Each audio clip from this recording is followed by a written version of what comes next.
and had been building their own myths virtually since the day they first put on uniform. Dieppe marred the heroic canvas depicting their wartime achievements, and it was perhaps to be expected that they would take every opportunity to touch up the picture. Yet their interest concealed deeper concerns. Dieppe was more than just another painful station on the calvary of failure that preceded the Allies' change of fortunes. It was a defeat, but also a great human tragedy that, to those most closely involved in it, seemed to require not just vindication, but absolution. In the summer of 1942, the last thing the Allies needed was another disaster. In the Dieppe raid, that is what they got.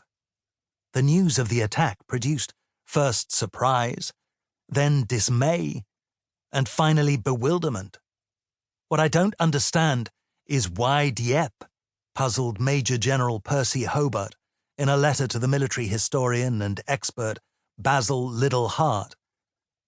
A raid is either to obtain information and destroy some worthwhile objective, or it is to train one's own troops. In the latter case, one would not select a strongly defended sector. In the former, what was the objective? Evidently, we did not reach it. It all sounds pretty Passchendaele to me. The reference was to the notorious 1917 battle on the Western Front, when thousands of Allied troops, many of them Canadians, floundered to their deaths in an ocean of mud. Some of the Jubilee survivors reached for a different episode from British military history to describe what they had endured. It was, they said, just like the charge of the Light Brigade. The difference was that in this case, 6,000, mostly Canadians, had been sent into the jaws of death, rather than the 670 or so who had charged the Russian guns at Balaclava in 1854. Soon, no comparisons were necessary, and Dieppe stood in its own right as a metaphor for bloody futility. Hobart's questions have never been properly answered. In the thousands of official documents generated by the preparations for Jubilee, the military objectives of the raid are laid out clearly enough.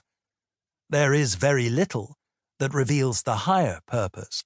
Almost all the explanations and justifications supplied by those who planned and mounted it came afterwards. The hole in the story where a clearly stated intention should be has subsequently been filled by several theories. Some have sought to uncover a secret motivation that clears up the mystery, or to explain it through the malign behavior of a principal actor or actors. This audiobook, while making its own contribution to what we know about why things happened as they did, offers a broader explanation. Dieppe provides in miniature a display of the way that human qualities, failings, and passions that are held in check by the constraints of peacetime tend to run free in times of war.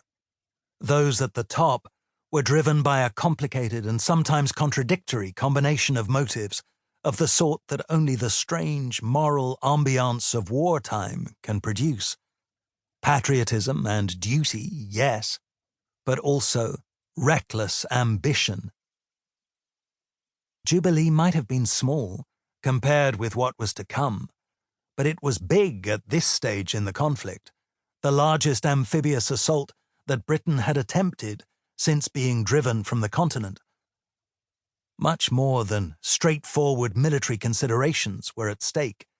Britain was at a crucial new phase of its war, seeking to both impress and restrain its new American allies, while managing a tortuous partnership with the Soviet Union. It was having to learn the deference due to powers on whose resources victory ultimately depended. Jubilee was intimately linked to those realities. Its outcome showed how the pressures of high politics could override military